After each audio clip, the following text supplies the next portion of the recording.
This is Where We Live. I'm Lucy Nalpathanchel. Women's sexuality in the 20th century. Lesbianism wasn't talked about then like it is today. How did women who were attracted to other women navigate relationships in a society that barely registered the notion of female intimacy? Coming up, we'll talk with a historian of gender and sexuality about that time period. First, Eleanor Roosevelt. Her relationship with pioneering journalist Lorena Hickok is the focus of a new book, White Houses, by New York Times bestselling author Amy Bloom.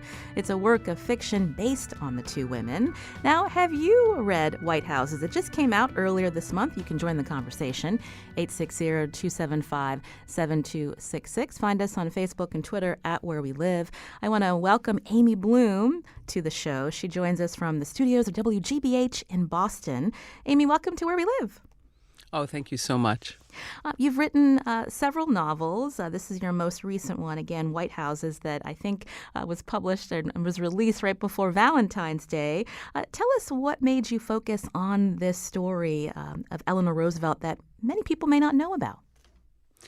I think there were really two things that drew me to it. One is this idea of a love story that had been disappeared from history, and not disappeared by accident, but disappeared through a confluence of circumstances and also the wish on the part of a lot of the storytellers, i.e. the historians, to make it go away because it didn't really fit in with the narrative. And I found myself thinking, what is it like to look at your family photo albums as an old lady, to look at your memories and see that you have been literally torn out of the photograph? Which was very much the experience for Lorena Hickok. And the other thing was that these were two middle-aged women. I don't think either of them expected to fall passionately in love. I don't think either of them expected to have this romance that really rocked and changed their world. And although the romance did not last for 30 years, the friendship did. And I was really interested in imagining that, imagining two women who found each other, who found love and great pleasure and comfort in each other, and how that relationship changed over the years. Love is one of those things that I find really interesting. And these were two wonderful characters to write about. Many of us know about Eleanor Roosevelt, but Lorena Hickok may be a figure that we don't know much about. Tell us about this woman. Well, she was the preeminent female journalist of her time. She was the first woman to have a New York Times byline, and she was frank and feisty and funny and two-fisted. She was what my father would have called a great broad.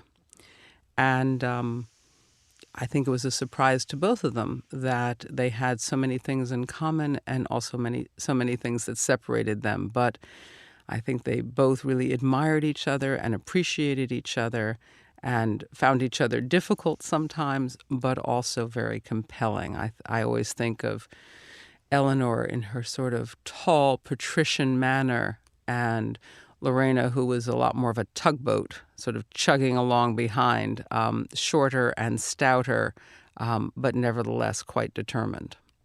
The book, White Houses, you tell the story of their relationship from the perspective of Lorena. Why did you decide to do that? Because it's a novel, because I wish to give myself as much room to imagine and empathize and illuminate as possible in the course of writing fiction, because I'm not a historian. And I worked from the facts, but what is more compelling to me is to create a narrative that offers some kind of emotional truth. And Lorena Hickok's voice was not a voice that we have heard, and that gave me a lot of room to develop character and voice. When so you mentioned that you're not a historian, but you did a lot of research into the lives of these two women. Where did you start? Well, when I was researching my last novel, Lucky Us, that was set in the 30s and the 40s as well, and you cannot research that period without falling over the Roosevelts all the time. Lots of wonderful biographies of Franklin and the extraordinary biography of Eleanor Roosevelt by Blanche Wiesen Cook, which all 3 volumes are just wonderfully illuminating, instructive, detailed, beautifully written. And those sort of pushed me towards further exploration of the relationships in Eleanor Roosevelt's life, and then discovering the 3,000 letters between them at the Roosevelt Library. There were periods where Eleanor would write to Lorena 4 times a day. And over the course of their 30-year relationship, there were 3,000 letters. And you can go to the library and you go with your pad of paper and your pencil, and they will deliver the boxes to you, as I recall, 3 at a time. And that material was just wonderful to read and explore and see the intimacy both in its romantic form and also in its mundane form. I mean, there is as much, how is the dog feeling? I'm sorry her stomach was upset. How is Franklin's back? You looked beautiful in that dress. And also, I long to see you and lie beside you. Joining us from the studios of WGBH in Boston is Amy Bloom. She lives in Connecticut. She's a New York Times bestselling author, also a creative writing professor at Wesleyan University in Middletown. Her new novel, White Houses, just came out, and we're learning more about the research and the time that Amy spent learning about Eleanor Roosevelt and her relationship with Lorena Hickok, a prominent female journalist. And you may not know much about her, but if you read Amy Bloom's recent novel, the story of the relationship between these two women told from the perspective of Lorena Hickok. It's beautiful prose, and I was hoping you could read a little bit of the book to our listeners, Amy. Oh, I'd be delighted. This is from the prologue, and it's Lorena talking about some of her memories of the relationship. We were in the rose garden, and we ducked behind a tower of pale pink roses to kiss. We walked upstairs and past the Secret Service man, and Eleanor said, "Good evening, Wyatt. I'm in need of repair." And he said very warmly, "Yes, ma'am." She said, "This party will run another 2 hours, don't you think?" And he looked at his watch. "That's what we were told, ma'am." We race-walked into her bedroom as if we were hell-bent on finding safety pins. Her sequin jacket slid to the floor, and with it her 3-story white orchid corsage, which would have to reappear in an hour or so, and she said, "Do not touch that thing." She pulled me onto the bed, and I didn't think, I have to remember this. But I have. Eleanor loved the theater. She was mad for Cole Porter, and there wasn't a song of his she didn't know. She nodded to everyone. She clasped every hand. And the house lights dimmed, and Eleanor kissed me on the palm, and she whispered in tune, "You're the top. You're Mahatma Gandhi." And I thought, I will remember this, and I do. We think we'll remember it all, and we remember hardly anything. Even when the car is only doing 40, it's still going too fast. The trees are a green and gray blur. The restaurant where we thought we'd die laughing over the misspelled menu has come and gone. Neon green streaks and bolts of flamingo pink blow up the sky on a winter night in Maine, and we think, oh, we will never forget these northern lights. But we do. What we remember is only the curling picture in the left-hand drawer or a gorgeous half-page photo in an old travel magazine. But what we saw when we held hands, lifting our chins to the sky as if we could leap into the jagged, jeweled brilliance above us, was seen for 10 seconds only, and never again.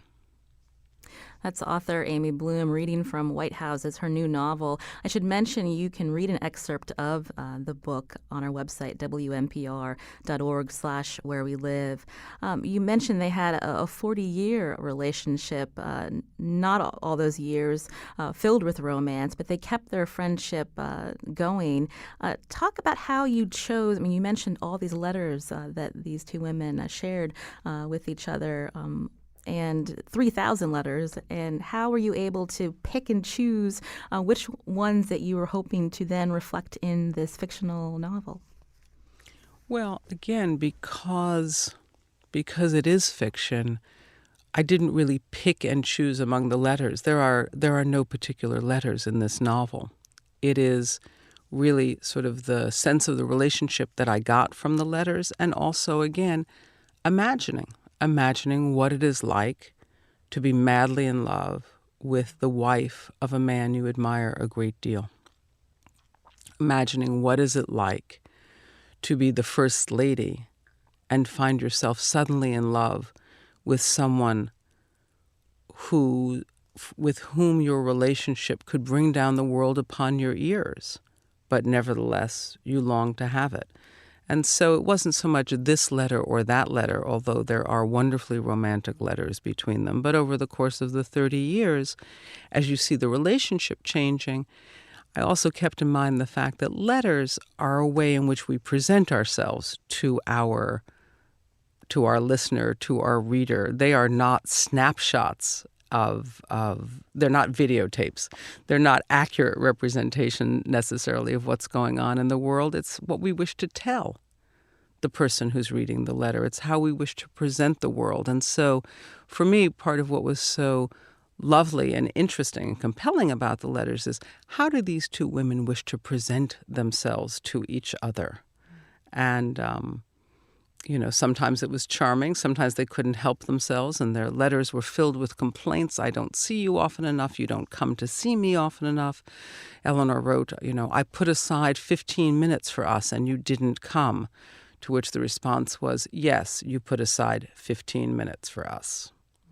And so you do get a real sense of the back and forth and the disappointment and the longing and also the love. How did you choose to depict Lorena's relationship with Eleanor's husband, Franklin?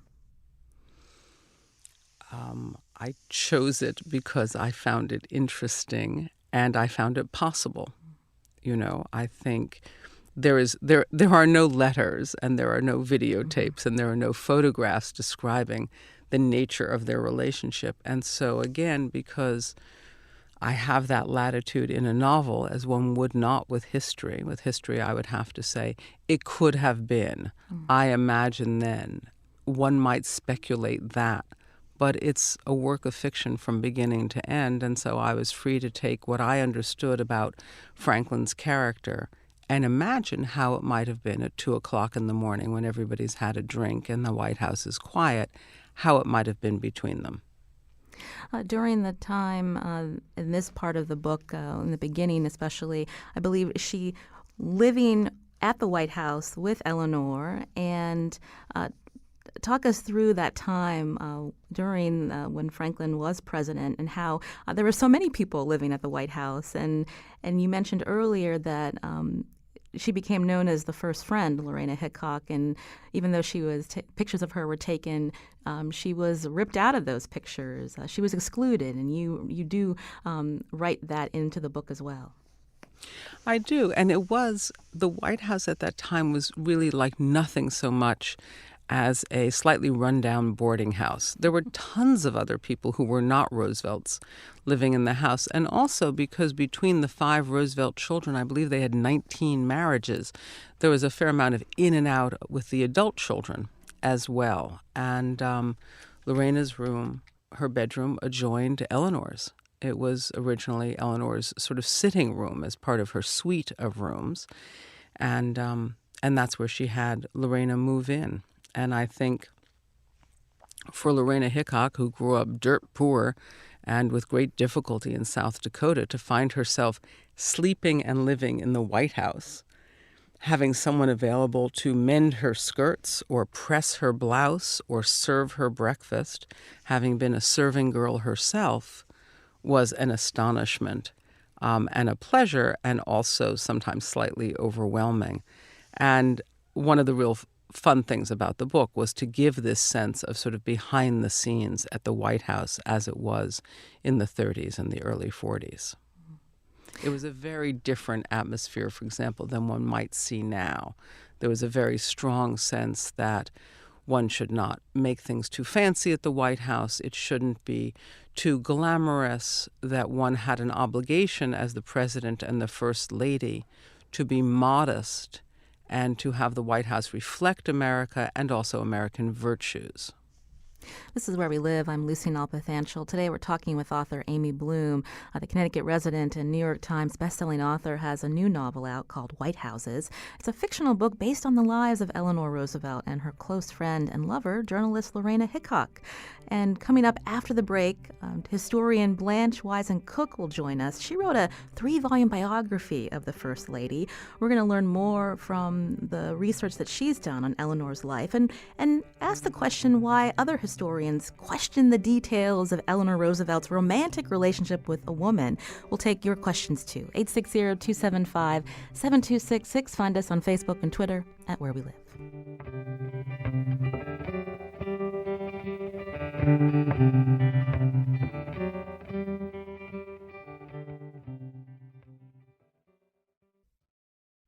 This is Where We Live. I'm Lucy Nalpathanchel. If you want to know more about Eleanor Roosevelt, the place to start is with the 3-volume biography of the First Lady by acclaimed historian Blanche Wiesen-Cook. Blanche is on the phone with us as we talk about White Houses, the new novel by author Amy Bloom. Bloom is also a Wesleyan University creative writing professor, and she joins us today from the studios of WGBH in Boston. I want to also welcome Blanche to the conversation. Blanche, welcome to Where We Live. Well, thank you so much. It's really a treat.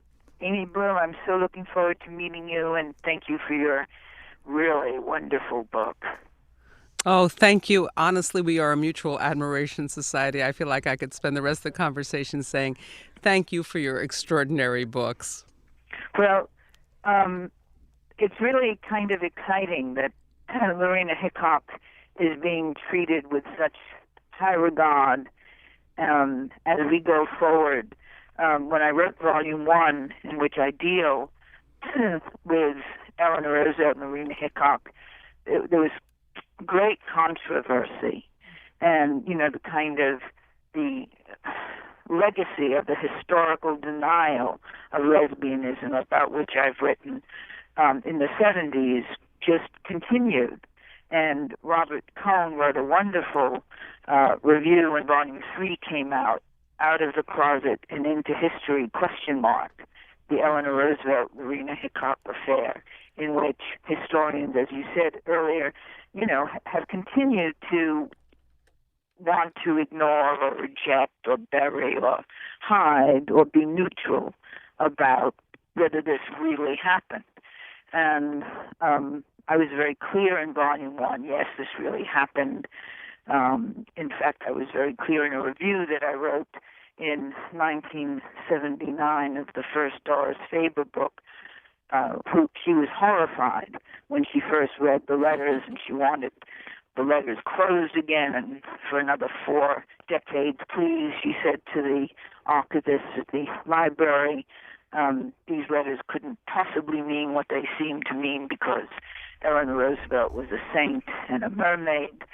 And so I wrote a review saying, essentially, pace, Mr. Freud, a cigar may not always be a cigar, but the northeast corner of your mouth upon my lips is always the northeast corner.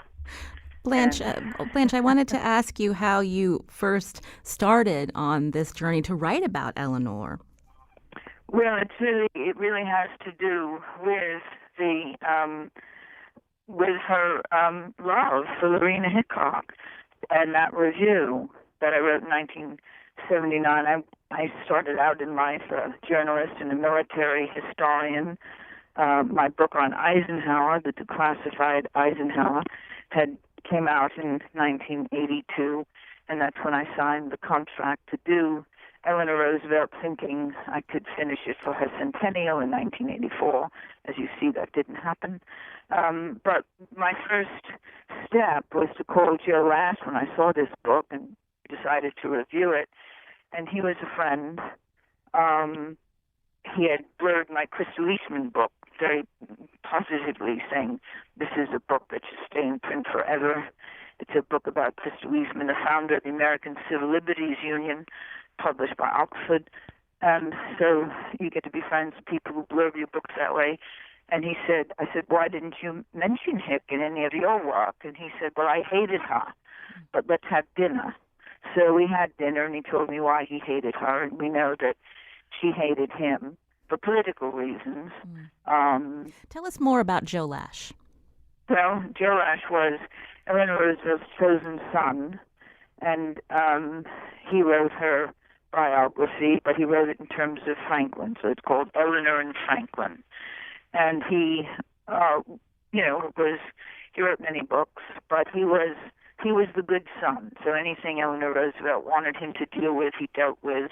She said, I don't care about power, So he wrote, "She didn't care about power." And then I knew I had a story.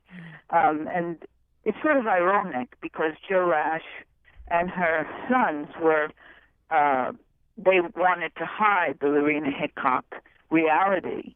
And Robert Cohen of NYU has found letters between them saying, well, why don't you? It was FDR Jr.'s idea that Jo Rash write a book saying these letters aren't really love letters that are unique. Eleanor Roosevelt wrote love letters like this to everybody. And he wrote a book called Love, Eleanor. He wrote 2 books of letters showing that she had many loving relationships, and this was not unique. But some of those letters were burned, right, by Lorena Hickok? Actually, the most interesting disappearance of letters from my point of view is because I think of Eleanor Roosevelt as a serial romantic, and she had, well, there are many letters lost, but the most interesting collection of letters that are completely lost to Earl Miller.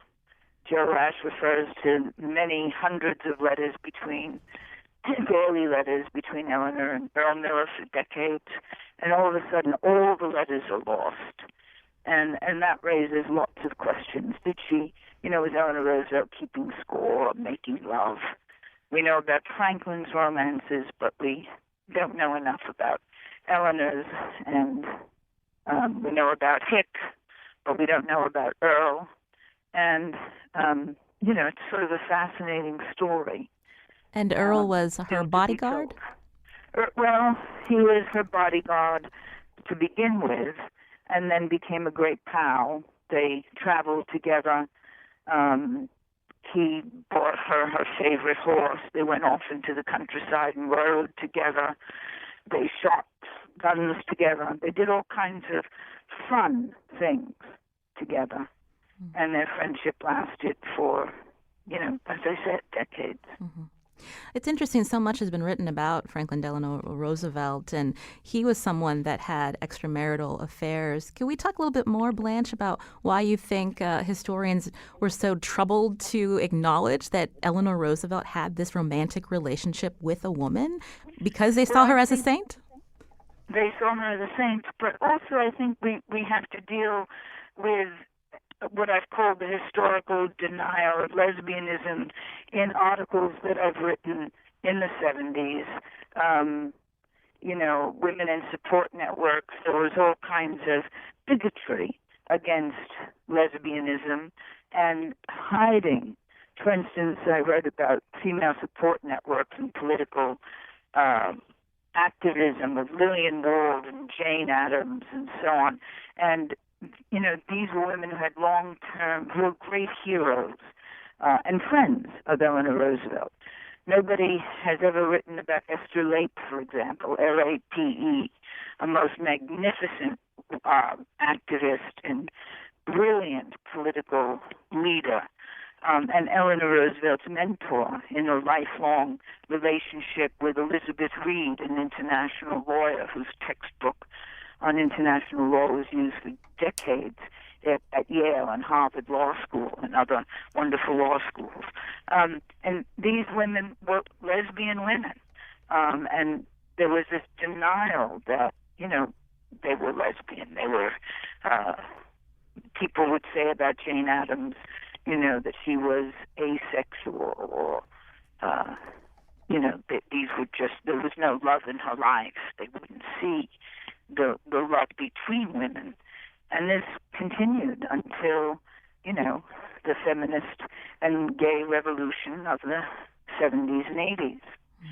And now it's triumphed it's under attack again, of course, but it's triumphed in this explosion of new work, including this great, work of fiction. But this great work of fiction is based on such keen observation and imagination. And then there's Sally Quinn's book on Eleanor Roosevelt and Hick. And I was on a panel with Susan Quinn, and I said, why did she, choose to write about Eleanor and Hick? And she said, to understand her lesbian daughter better. And I thought that was splendid. So there's been a great shift and a great change in what we can see and understand. But it's been a long, ridiculous road. Blanche Wiesen-Cook is author of the 3-volume biography of Eleanor Roosevelt. She's a distinguished professor of history and women's studies at John Jay College of Criminal Justice and the Graduate Center of the City University of New York. She's on the phone with us as we talk about the new novel by Connecticut resident Amy Bloom. It's called White Houses. You can read an excerpt of it on our website, wnpr.org/wherewelive. Amy, did you want to chime in on what we've been hearing from Blanche in terms of how historians reflected FDR's relationships and affairs, and how the relationships that Eleanor had were sanitized? Well, I think sanitized is sort of an interesting word for it. I think that they were buried and they were disappeared and they were ripped up, and sort of part of the reason I think about sanitized is it sort of makes it sound like something dirty was going on. And I think part of what's striking, Blanche can definitely speak to the response of historians, which was really well documented. And I remember reading those reviews and the controversy that arose from her exceptional biography. And part of what I found myself thinking is, one of the things I say to my writing students is, nothing is observed without an observer. It is never just a photograph. Someone takes the picture. It's never just a sentence. Someone writes it.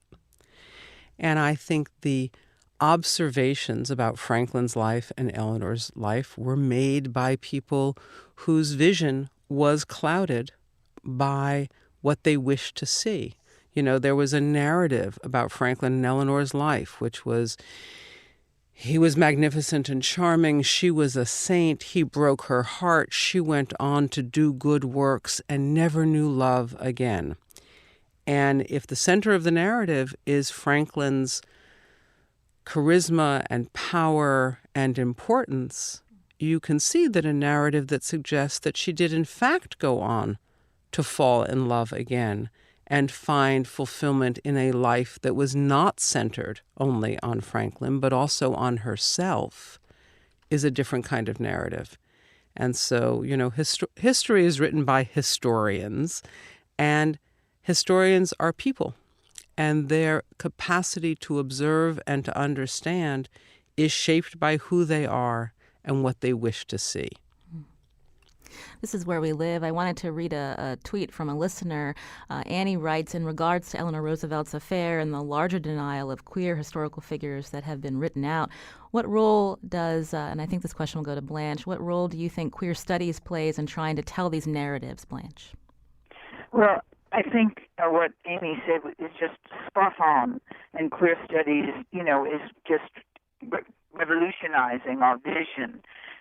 There's in the New York Review of Books, Jeff Ward, who was FDR's biographer, very specifically attacked my book called Outing Eleanor Roosevelt, Outing Mrs. Roosevelt. And he wrote about her as cold, remote, endlessly prodding, ugly, terminally insecure, dry as dust, never had any fun, never was any fun. And I wrote a letter saying, how could he do that? Why doesn't he just read the letters? And then he wrote back, and this is an exchange in the New York Review of Books of 1993, a year after my 1992 first volume came out, and he was completely unmoved and claimed that Eleanor Roosevelt shared society's benighted view of homosexuality. She was appalled by it. It couldn't be. And that was, basically the historical stand for, a little while longer.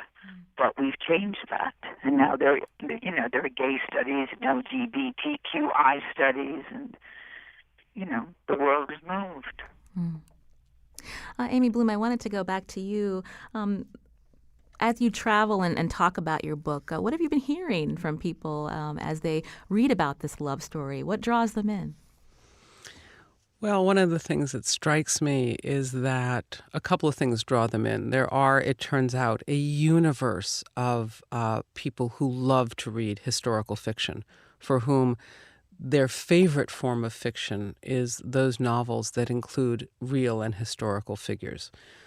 I hadn't known that, and there they are, and now I meet them, and I'm very grateful to them. Also, I think there's a big part of the audience who really respond when someone in the audience says, or they ask a question, and I say, love is love. And this is a novel about love. This is a novel about what happens with love in the long run for some people. And it was my wish to write about an enduring relationship that was not always romantic, not always passionate, but always present in their lives, because that was something that I had wished to explore. And so I think there is the love is love. And then one of the things that gives me a lot of pleasure is I will often get sometimes a young couple and sometimes an older couple of women who will come up and say, I cannot tell you what this book means to me. I cannot tell you what it means to me to see love represented in this way in a novel that is powerful and beautiful and difficult and real. And those scenes have meant so much to me to see my life reflected. And that gives me a lot of pleasure. How did you get caught up in this love story, Amy, as you were reading the letters, as you were thinking about how to write this fictional novel that described their relationship at different points over that 30-year period? How were you drawn in? Well, I was certainly drawn in by the letters. I was certainly, in fact, inspired, as I say in the novel, by Blanche's biography, which I think is so compelling. I was also drawn in because I am not 25. I am really interested in the long run. I am interested in how life shifts. I am interested in the role that memory plays in relationships. How do we remember that? I mean, memory is almost always a liar. So what do we do with our memories? How do we hold them? How do they shape our behavior? And I was also interested in what happens as people accumulate history with each other. So this was an opportunity for me to write about the things that I love to write about. My kids say that I have 4 subjects: love, sex, death, and family, which seems to me like plenty of subjects. But every novel is an opportunity for me to explore those subjects in combination. And this was another opportunity in the form of historical fiction. Those aren't bad subjects to focus on because we all have a connection to those 4 subjects. And Blanche, I wanted to go back to you again. You wrote this. You spent 25 years, if I understand correctly, writing this 3-volume biography of Eleanor. Tell us about how her legacy remains today. What can we still learn from her? Well, she never stopped growing and changing. And my emphasis in Volume 3 and why it took so long really was to recreate the horrors of the fascist years and World War II, which creates for Eleanor Roosevelt, she makes the connection that we can only have peace if there is economic security, if there are jobs for all, education for all, hope for all, dignity for all. And she works at the United Nations for the Universal Declaration of Human Rights. And love, as Amy just said, love is really her motivating force. And after the first bombs are dropped in Hiroshima and Nagasaki, she writes a column saying that we've got to change completely. We must love each other or die. And she means that globally. We are one world, as Wendell Willkie would say. Everything that happens everywhere connects everybody, everywhere. We are all connected. We are one world. And her vision from, you know, the 1920s realization that women must organize for power, we must go door to door, block by block, to build community, to her 1960s vision of global community building is what we need now as we confront fascism and war and violence all over the world. We must love each other or die.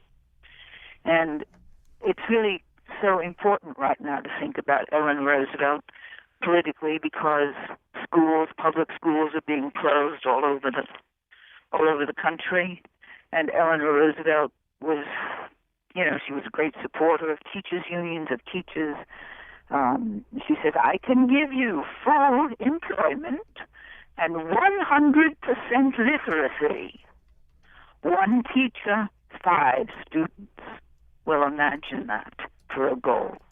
And she was very clear, we would not have peace as long as people were discriminated against and people were still in slavery, because she said poverty is about slavery.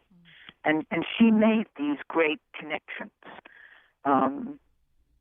FDR said it very clearly in 1940, we will have a liberal democracy or we will return to the dark ages. But Eleanor Roosevelt went much further, especially in terms of race and the effort to rescue. And here we have a world of, 60 million refugees around the planet. And the efforts to rescue and to find haven, I mean, everything is so immediate and current. And Eleanor Roosevelt gave us a way out. Blanche Wiesen-Cook, again, is author of the 3-volume biography of Eleanor Roosevelt. Blanche, thank you so much for joining our conversation, and I think we've piqued our listeners' interest. If they have yet to read this 3-volume biography, now's the time. We appreciate your time, Blanche. Thank you so much. And Amy, before we let you go, again, this is a beautiful book, and we have an excerpt on our website, wnpr.org/where-we-live, of White Houses, Amy Bloom's newest novel. I'm curious if you could talk a little bit about what you may be working on next.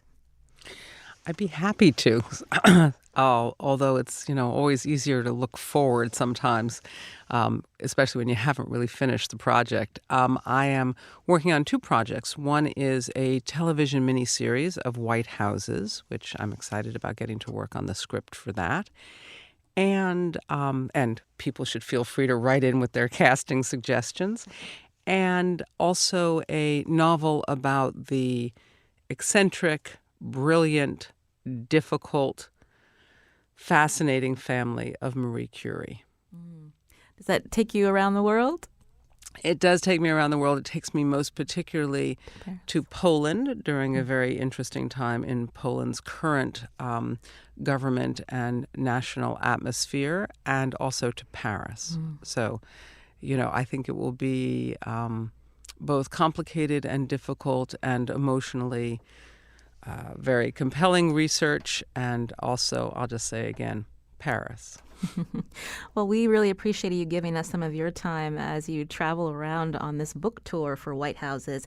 Amy Bloom, again, a Connecticut resident, New York Times best-selling author, and we appreciate your time as well. Joining us from the studios at WGBH in Boston. Thanks again, Amy. Thanks for having me. This is Where We Live. I'm Lucy Nalpathanchel. Coming up, we talk with the historian of gender and sexuality about women's sexuality in the 20th century. Did women of privilege have an easier time carrying on a same-sex romantic relationship than gay men during that same time period? You could join the conversation too. 860-275-7266. Find us on Facebook and Twitter at Where We Live.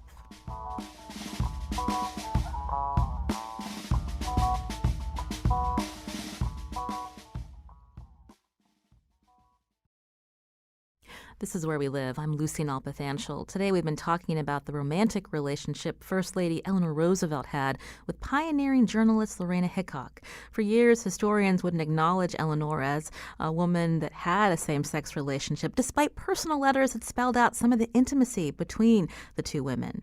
Now, lesbianism wasn't a term widely used in the early part of the 20th century. During this time period, if you weren't a woman from a privileged background, could you still carry on a same-sex relationship without experiencing negative repercussions? To help answer that question and more, on the phone with us, Anastasia Jones, a Toronto-based historian focusing on the history of gender and sexuality. Anastasia, welcome to Where We Live. It's a pleasure to join you. We were talking earlier with historian Blanche Wiesen-Cook about what she went up against when, in her biography, she wrote about this intimate relationship based on these 3,000 letters between Eleanor Roosevelt and Lorena Hickok. And yet there were people that didn't want to acknowledge that this relationship existed. I'm just curious, when we look at women who had same-sex relationships in the 20th century, what were they up against? Yeah, it's a really good question. So definitely one thing to think about is that there was what we would now call homophobia coming from the medical establishment and coming from the legal establishment. So gay men or men who pursued sexual and romantic relationships with other men tended to be penalized to a far greater degree than women.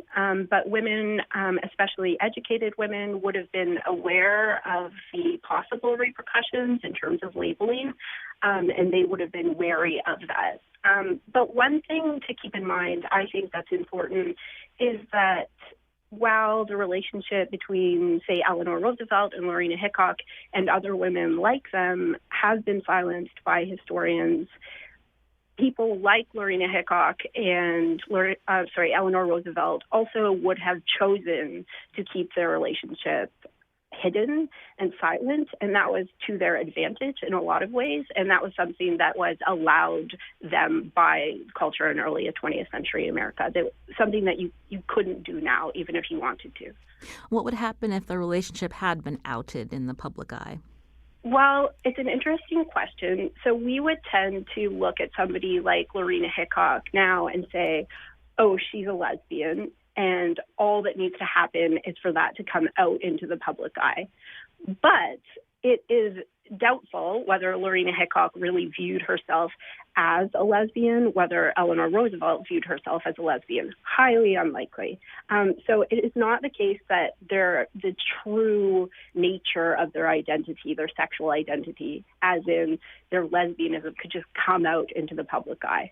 If people were aware of the romantic nature of their relationship with each other, I don't know that they necessarily would have been shocked. Would they have been shocked if they knew they had an ongoing sexual relationship? Probably. But you have to remember that for people in their position, it would have been normal in the 18th century, in the 19th century, well into the early years of the 20th century, to have a romantic relationship with another woman. So what does that mean? Well, it means that you could have been intimate with this woman. You could have even kissed her, gone on vacation with her, held her hand, but it didn't necessarily mean that you couldn't pursue relationships with men. So depending on what you're talking about in terms of their relationship, it wouldn't necessarily have scandalized people.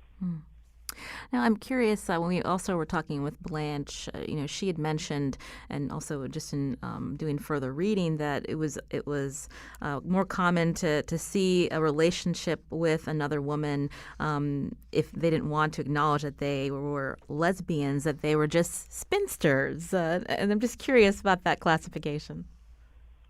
Okay, no, that's an important one. So it's important to realize that Lorena Hickok and Eleanor Roosevelt had a wide social circle, and many of these women pursued relationships with other women. So these women had many of them were highly educated, and many of them were in positions of power. So whether that was in government, whether that was in the penal system, many of them were educators, or they were in the settlement system in cities.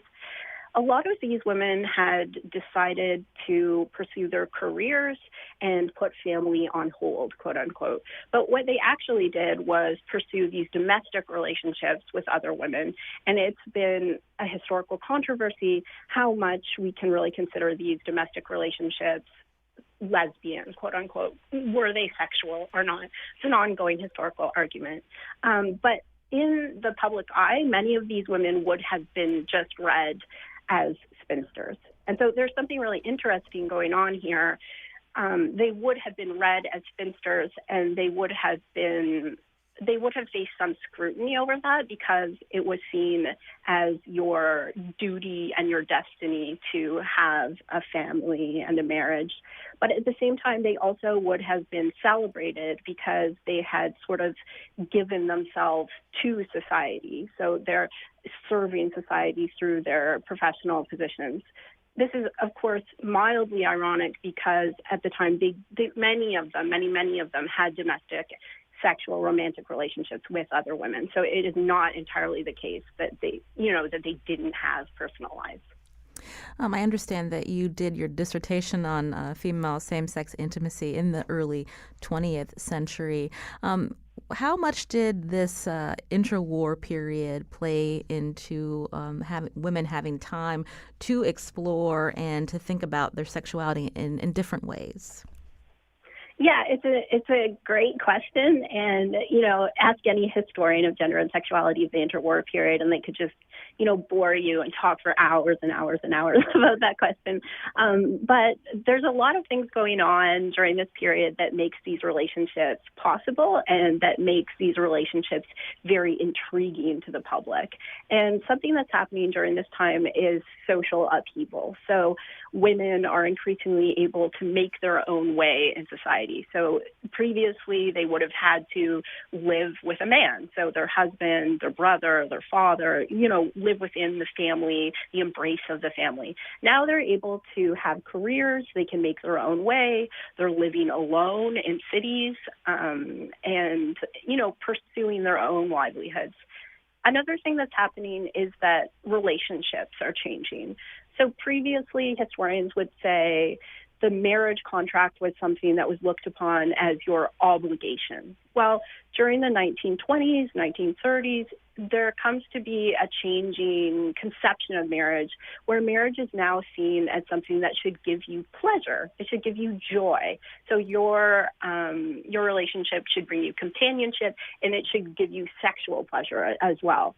So all of these ideas are kind of stirring the societal pot, and they're making some people very excited, and at the same time, they're making some people very nervous. But you can see that with all of these things, the question of female independence is sort of at the core of it. So what will it mean for society for women to be able to choose their own path, socially, professionally, and sexually? And women who were in the educated class, who came from wealthier backgrounds, they had more flexibility to explore this sexuality and identity that maybe lower class women would not have been able to? Yeah, that's absolutely the case. So we tend to, when we're talking about the history of sexuality, we tend to want to have a narrative that things get more open, things get more liberal, things get better over time. So we want to think that we have a more sexually accepting culture right now. But the truth is, for women like Lorena Hickok and Eleanor Roosevelt, they would have been afforded great freedom in the society that they lived in. So they, Lorena Hickok, as we just heard, was living at the White House. So, they were able to pursue their relationship. And the reason that they were able to is because they were able to fit into this idea that it was socially acceptable for women to have these intimate relationships with other women. So now if we saw an intimate relationship between two women, we would assume it was sexual, and we might be keen to label those women as lesbians. In the 1920s, the 1930s, and even afterward, it's not necessarily the case that people would have the urge to do that. And that's especially the case if the women were in a position of privilege. So Lorena Hickok, Eleanor Roosevelt, they're afforded this this greater tolerance in a way because of the lack of conversation surrounding sexuality. And Anastasia, unfortunately, we have to leave it there. Anastasia Jones, Toronto-based historian focusing on the history of gender and sexuality. Thank you so much. Thank you. Today's show produced by Carmen Baskoff. Thanks to technical producer Kion Wolf. I'm Lucy Nalpathanchel. As always, thanks for listening.